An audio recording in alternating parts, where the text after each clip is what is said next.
Daily, weekly और monthly राशिफल के साथ साथ ज्योतिष, वास्तु, मंत्र आदि से जुड़ी वीडियोस रेगुलरली पाने के लिए चैनल को अभी सब्सक्राइब कीजिए और बेल नोटिफिकेशन पे भी क्लिक कीजिए ताकि नई वीडियो की नोटिफिकेशन आपको समय पर मिल जाए।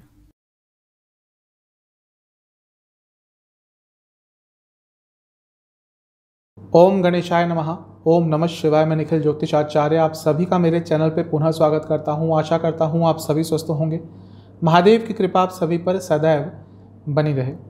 यह वीडियो है कैंसर यानी कि कर्क के अक्टूबर, नवंबर, दिसंबर यानी कि साल के 3 अंतिम महीनों का राशिफल। नवग्रहों का क्या योगदान रहेगा आपके जीवन में, कैसे आपको प्रभावित करेंगे, इन सब पर इस राशिफल में एक चर्चा होगी। इसके साथ ही 10 ऐसी महत्वपूर्ण चीज़ें बताऊंगा जो आपको नहीं करनी, जो आपको अवॉइड करनी है, जिनको यदि आपने किया तो थोड़ी मुसीबत बढ़ सकती है। और कुछ उपाय भी बताऊंगा वीडियो के अंत में, जो यदि आपने किए तो साल का जो अंतिम क्वार्टर है यानी कि अक्टूबर, नवंबर, दिसंबर, यह आपके लिए सकारात्मक जाएगा और नकारात्मकता में कमी आएगी। तो शुरुआत करते हैं अक्टूबर, नवंबर, दिसंबर के कर्क के राशिफल का। कहाँ से देखें? लग्न से देखेंगे तो कंपैरेटिवली बेटर रिजल्ट मिलेंगे। राशि से भी दिख सकते हैं। जो थोड़े ज्योतिष के जिज्ञासु हैं, जिनको पता है लग्न और राशि में क्या फ़र्क होता है, वो दोनों से भी ऑब्जर्व कर सकते हैं। बहुत अच्छे रिजल्ट प्राप्त होंगे। राशिफल ऑब्जर्वर पे होता है, मैं कई बार बता चुका हूँ। तो आइए शुरुआत करते हैं इस राशिफल का। कर्क के लिए यानी कि कैंसर के लिए जो सबसे महत्वपूर्ण चीज़ है वो ये है कि लग्न पर यानी कि प्रथम स्थान पर रहेगी बृहस्पति और शनि की दृष्टि, और बदलाव बहुत होने वाले हैं। कारण क्या है कि दोनों ही वक्री से मार्गी होने वाले हैं इन 3 महीनों में। शनिदेव अक्टूबर में हो जाएंगे, अक्टूबर के अंत में, और बृहस्पति नवंबर के अंत में। अब देखिए, सबसे महत्वपूर्ण 2 ग्रहों में से एक है, सबसे महत्वपूर्ण ही कह सकते हैं। जीवन में इन दोनों के बिना कोई बड़े कार्य नहीं होते। तो जब ये दोनों वक्री से मार्गी होने की तरफ जाएंगे तो इनकी स्पीड भी बढ़ेगी, और जब मार्गी हो जाएंगे तो अपनी ओरिजिनल पोजीशन पे आने की कोशिश करेंगे। जहाँ शनि देव तो पतित हैं, वो अपनी ओरिजिनल राशि जहाँ पे थे वहाँ पे जाने के लिए तत्पर होंगे। वहीं बृहस्पति उसी डिग्री पर जाने के लिए तत्पर होंगे जहाँ से वो वापस आए हैं। यानी कि मान लीजिए कि नवंबर के बाद से जीवन में बहुत सारे बदलाव आएंगे, और ये अच्छे भी होंगे और बुरे भी होंगे, दोनों का मिश्रण होगा। अच्छा क्या होगा? पैसा बढ़ सकता है, जॉब, बिजनेस दोनों में बढ़ोतरी दिख रही है। भाग्य का साथ अवश्य मिलेगा, रिकॉग्निशन की प्राप्ति होगी। लेकिन क्योंकि शनिदेव 8वें की तरफ जा रहे हैं और 8वें स्थान के स्वामी भी हैं, 7वें स्थान के स्वामी तो हैं, रिकॉग्निशन दे सकते हैं, बिजनेस में बढ़ोतरी दे सकते हैं, लेकिन वो वापस आए हैं 8वें से। 8वें की तरफ वापस जाने के लिए बहुत तत्पर रहेंगे। ग्रहों की जो चाल होती है, जो उनकी स्पीड होती है, उस पर भी बहुत चीज़ें डिपेंड करती हैं। चारी, अतिचारी, वक्री, अतिवक्र, मार्गी। तो अभी क्या है, जब वो वक्री से मार्गी होंगे तो स्पीड थोड़ी बढ़ जाएगी उनकी, और वो जनवरी तक की जो उनकी स्पीड है काफ़ी तेज़ रहेगी। तो इसीलिए जहाँ भौतिक जीवन में बहुत कुछ प्राप्त करेंगे, कुछ ना कुछ इनसिक्योरिटीज़, कुछ ना कुछ अनिश्चितता जीवन में चलती रहेगी। एक खुशी की कमी का एहसास होगा कि चलो पैसा आ रहा है लेकिन खुशी कहाँ है, ये चीज़ें बहुत तंग करेगी। वैसे भी एक इमोशनल राशि होती है या इमोशनल लग्न होता है, जल तत्व की राशि है कर्क, तो ये लोग इमोशनल होते ही हैं।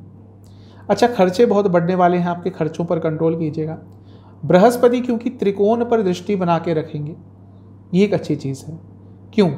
क्योंकि वो एक तो भाग्य स्थान के नैसर्गिक, आपके भाग्य स्थान के स्वामी हैं, और भाग्य के नैसर्गिक कारक भी हैं, यानी कि नेचुरल सिग्निफिकेटर हैं। तो यानी कि भाग्य में वृद्धि नवंबर के बाद अवश्य होने वाली है।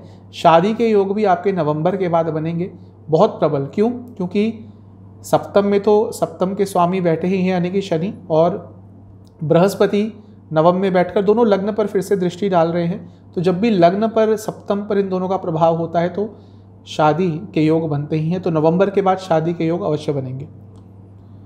देखिए, पहले शनिदेव सप्तम में बैठकर ही वक्री हो जाएंगे, वक्री से मार्गी हो जाएंगे अक्टूबर में। इसीलिए जिन लोगों की शादी बहुत समय से टल रही थी, उनके लिए भी मान लीजिए कि नवंबर के मध्य से बहुत आराम से वो योग बन जाएंगे, जो कहीं ना कहीं छूट रहे थे, जो कहीं ना कहीं जिनमें प्रॉब्लम्स आ रही थी। करियर में काफ़ी चेंजेस आने वाले हैं, क्योंकि शनिदेव 10वें से 10वें में होंगे। ज्योतिष का प्रिंसिपल है भावेत भावम का। तो 10वें से 10वें में जब इतने महत्वपूर्ण ग्रह वक्री से मार्गी हो रहे हैं तो करियर में बदलाव आएंगे और पॉजिटिव बदलाव आने वाले हैं। प्रमोशंस के चांसेस बन सकते हैं और कुछ ना कुछ बहुत सकारात्मक आपके कार्य क्षेत्र में हो सकता है। लव लाइफ के लिए अच्छा समय रहेगा। कारण क्या है कि मंगल का प्रभाव पंचम पे रहेगा और बृहस्पति का भी। मंगल जहाँ एक फिजिकल अट्रैक्शन के कारक हैं, एक फिजिकल कंपैटिबिलिटी के कारक हैं, वहीं और वो डिज़ायर्स के हाउस में यानी कि 11वें भाव में बैठे हैं, और वहीं बृहस्पति जो एक तरह से शुभता प्रदान करते हैं। तो एक अच्छा रिलेशनशिप, एक स्टेबल रिलेशनशिप आपका स्टार्ट हो सकता है। जिनका ब्रेकअप रिसेंटली यानी कि सितंबर अगस्त में हुआ था, उनको एक दोबारा मौका भाग्य दे सकता है उन चीज़ों को ठीक करने का। आपका रिलेशनशिप ऑलरेडी है तो वो शादी की तरफ भी बढ़ता हुआ इन 3 महीनों में दिख रहा है।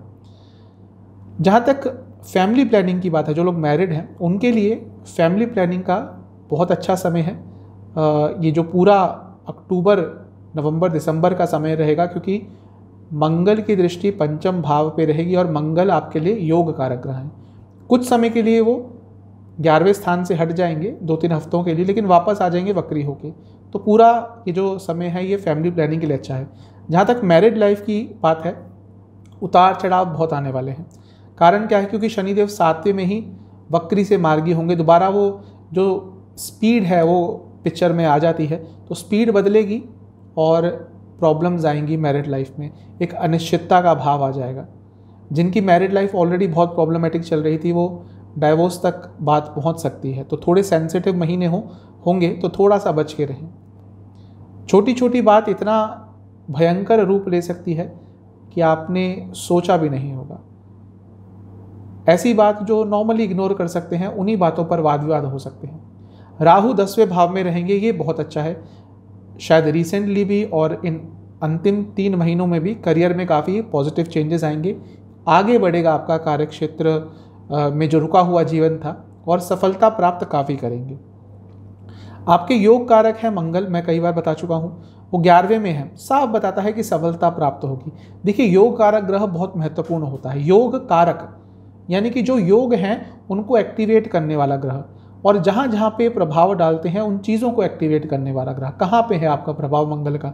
मंगल का प्रभाव आपके लिए है पंचम स्थान पे, क्रिएटिविटी रहेगी। मंगल का प्रभाव रहेगा धन स्थान पर, पैसा आएगा। तो आपके लिए मंगल बहुत अच्छे रिजल्ट इन 3 महीनों में देने वाले हैं। पूरे 3 महीने ऑलमोस्ट वो 11वें स्थान में ही रहेंगे, यानी कि लाभ स्थान में। तो जैसा मैंने कहा, योग कारक ग्रह का पूरा रोल वो अपना निभाएंगे। केतु, अब ये थोड़ी प्रॉब्लमेटिक चीज़ है, क्योंकि वो 4थे घर में है, तो घर वालों से आपको दूर करेंगे, यानी कि भावनात्मक तौर पर घर से दूर रहने का मन करेगा। लेकिन इस चीज़ को अवॉइड कीजिएगा। ये एक टेम्पररी फीलिंग होगी। कभी कभी सबको ऐसा लगता है कि घर वाले ही प्रॉब्लमेटिक हैं, कैसे हैं ये घर वाले, तंग करके रखा हुआ है। स्पेशली जो टीनेजर्स होते हैं, यंग लोग होते हैं 30s से नीचे, उनको लगता है कि घर वाले ही, जब केतु स्पेशली गोचर करते हैं 4थे में, कि घर वाले ही सारे प्रॉब्लम हैं। लेकिन जब घर वालों से दूर रहते हैं तभी पता चलता है उनकी वैल्यू। तो ये समय है आपको उनसे संबंधों में और दृढ़ता लानी है और स्टेबिलिटी लानी है। लेकिन थोड़ी सी दूरियां आएंगी, उस पर काम कीजिएगा। आपको भ्रमित करेंगे केतु कि हाँ, ये घर वाले अच्छे नहीं, बाहर वाले अच्छे हैं। धन स्थान के स्वामी यानी कि सूर्य, ये अक्टूबर के मध्य भाग तक बहुत अच्छा धन योग बना रहे हैं। तो पैसा तो जैसा मैं कहा आएगा ही। मंगल का भी प्रभाव धन स्थान पे है, पैसा आएगा। अब अक्टूबर से नवंबर अचानक से यात्रा के भी योग आपके बनेंगे, क्योंकि वही जो धन स्थान के स्वामी हैं यानी कि सूर्य, वो 3रे स्थान में आ जाएंगे। यानी कि करियर के संबंध में स्पेशली आपको शायद यात्रा करनी पड़ सकती है, या बिजनेस के संबंध में यात्रा करनी पड़ सकती है। यदि प्रॉपर्टी खरीदनी है तो अक्टूबर 16 से लेकर नवंबर 16 ये समय बहुत अच्छा रहेगा 1 महीने का, क्योंकि यहाँ पे धन स्थान के स्वामी और 4थे भाव के स्वामी दोनों ही प्रॉपर्टी के स्थान में होंगे। तो वाहन खरीदने के लिए और प्रॉपर्टी खरीदने के लिए ये जो 1 महीना है, अक्टूबर से नवंबर, 16 अक्टूबर से 16 नवंबर अच्छा समय है। लेकिन यही समय वो होगा जो थोड़ा एक्सीडेंट प्रोन भी आप रहेंगे, यानी कि एक्सीडेंट के योग बन सकते हैं। शुक्र का 4थे में आना, वो भी सूर्य के साथ थोड़ा, और केतु ऑलरेडी होंगे, तो गाड़ियाँ, व्हीकल थोड़ा सतर्कता के साथ चलाएं क्योंकि थोड़ी बहुत प्रॉब्लम हो सकती है। जहाँ तक बुध की बात है, क्योंकि वो तीसरे भाव में वक्री रहेंगी तो अक्टूबर में काफ़ी लोगों से आपके मिसकम्युनिकेशन हो सकते हैं। उसके बाद सिचुएशन काफ़ी हद तक बदल जाएगी। स्टूडेंट्स के लिए काफ़ी अच्छा समय है, स्पेशली जो हायर स्टडीज़ करते हैं उन स्टूडेंट्स के लिए समय बहुत अच्छा रहेगा। कॉम्पिटिटिव एग्ज़ाम्स की तैयारी कर रहे हैं, बहुत अच्छा समय है 3 महीने, क्योंकि मंगल की दृष्टि ऑलमोस्ट 3 महीने पंचम स्थान पे रहेगी और वो 3 हफ्ते के लिए बीच में बाहर जाएंगे, वो यानी कि मिथुन में चले जाएंगे और पंचम स्थान से दृष्टि हट जाएगी, लेकिन वो वक्री होकर वापस आ जाएंगे। तो ऑलमोस्ट 3 महीने पंचम स्थान पर दृष्टि बनी रहेगी। कॉम्पिटिटिव एग्ज़ाम के लिए अच्छा समय है। जो पहले भी कॉम्पिटिटिव एग्ज़ाम देते रहे हैं लेकिन नहीं बात बन रही थी, कहीं पे नहीं अपॉर्चुनिटीज़ प्राप्त हो रही थी, उनके लिए गोल्डन पीरियड रहेगा, क्योंकि नॉर्मल नहीं है, वक्री पोजीशन में रहेंगे, रेट्रोग्रेड रहेंगे, यानी कि जो हाथ से निकल गया वो वापस देने आ रहे हैं। तो आपके लिए यानी कि कॉम्पिटिटिव एग्ज़ाम्स वाले स्टूडेंट्स के लिए अच्छा समय है। जहाँ तक हेल्थ की बात है, देखिए वक्री ग्रहों का प्रभाव रहेगा लग्न पर। शनिदेव वक्री रहेंगे अक्टूबर के एंड तक, नवंबर के एंड तक बृहस्पति, तो सेहत तो थोड़ी बिगड़ सकती है। किडनी की प्रॉब्लम्स, इंटेस्टाइन की problem, bones, joint related issues, इसमें प्रॉब्लम्स आ सकती है। महिलाओं में यूट्रस की प्रॉब्लम, पुरुषों में प्रोस्टेट की प्रॉब्लम, ये भी तंग कर सकती है। तो इन चीज़ों का थोड़ा ध्यान दीजिएगा। अब 10 नेगेटिव चीज़ों की बात कर लेते हैं जिनका ध्यान रखना है। खर्चे बहुत बढ़ेंगे, मैंने शुरू में ही बताया था, तो खर्चों को कंट्रोल शुरू में ही कर लीजिएगा, वरना साल के अंत तक आते आते पैसा भले ही कमा लेंगे, बचेंगे नहीं। घर वालों से दूरियां मत आने दें। भावनात्मक तौर पर अगर दूरियां आनी शुरू हो गई तो एक गैप बन जाएगा जिसको भरना बहुत मुश्किल हो जाएगा। एक्सीडेंट की बात मैंने कही थी, उसको सीरियसली लीजिएगा।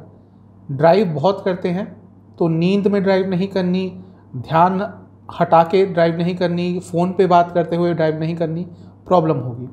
अच्छा, क्योंकि बृहस्पति नवम में वक्री से मार्गी हो रहे हैं तो आपकी अपने मैनेजमेंट से और बॉसेस से प्रॉब्लम आ सकती है, क्योंकि थोड़ा सुपीरियरिटी कॉम्प्लेक्स आपके अंदर आ जाएगा। आपको ये लगेगा कि आप इररिप्लेसेबल हैं, यानी कि आपके जैसा, आपसे अच्छा कोई एम्प्लॉय ही नहीं है।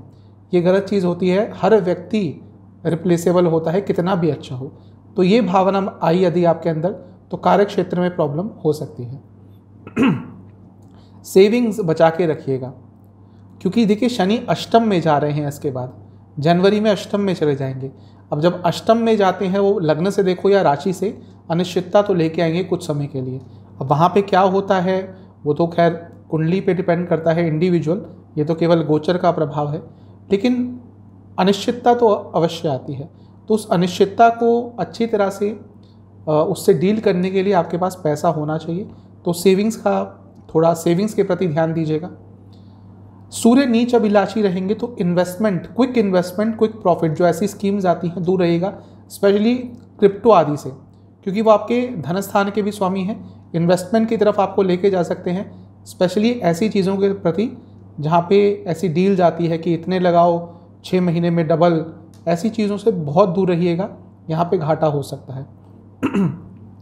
लव लाइफ में इनसिक्योरिटीज़ को स्थान मत दीजिएगा, क्योंकि देखिए शुक्र हैं वो अक्टूबर 16 से लेकर नवंबर 16 तक केतु और सूर्य के साथ रहेंगे। तो ये समय है जब इनसिक्योरिटीज़ आ सकती है, और वो छोटी सी इनसिक्योरिटीज़ बड़ा आकार ले सकती है। इनसिक्योरिटीज़ को स्थान नहीं देना। वाणी में कटुता आएगी आपके, क्योंकि मंगल का पूरे 3 महीने प्रभाव, पूरे तो नहीं, 2-3 हफ्तों को छोड़कर दूसरे स्थान पर, वाणी के स्थान पर रहेगा, तो वाणी में कटुता आ सकती है।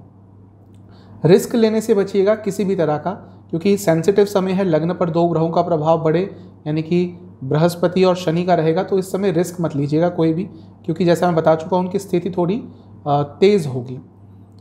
घर के सदस्यों की, घर के बड़े सदस्यों की सेहत का ध्यान दीजिएगा, वो मानसिक हो या फिजिकल, क्योंकि वहाँ पे थोड़ी प्रॉब्लम्स आ सकती है और आपने थोड़ा इसको इग्नोर किया तो उनकी प्रॉब्लम थोड़ी बढ़ सकती है। अब बात करते हैं उपाय की। आपको 3 चीज़ें करनी है। आपको ओम सोमाय नमः, चंद्रमा का ये मंत्र है, ओम सोमाय नमः, इस मंत्र का 3 लगातार दिन 108 बार जाप करना है। आपको 3 लगातार दिन शिवलिंग का दूध और शहद मिलाकर अभिषेक करना है, और आपको किसी भी मंदिर में चीनी और चावल का दान करना है। ये उपाय आप कर लीजिएगा अक्टूबर से पहले, या जब भी वीडियो देखते हैं। जो दान है वो 1 दिन करना है, बाकी दोनों चीज़ें 3 दिन करनी है आपको लगातार। ये उपाय कर लेंगे, आपके लिए काफ़ी सकारात्मकता जीवन में अवश्य आएगी। आशा करता हूँ वीडियो आपको पसंद आएगी। चैनल पे नए हैं, सब्सक्राइब कीजिए, वीडियो को लाइक कीजिए। मिलता हूँ अगली वीडियो में, तब तक के लिए ओम नमः।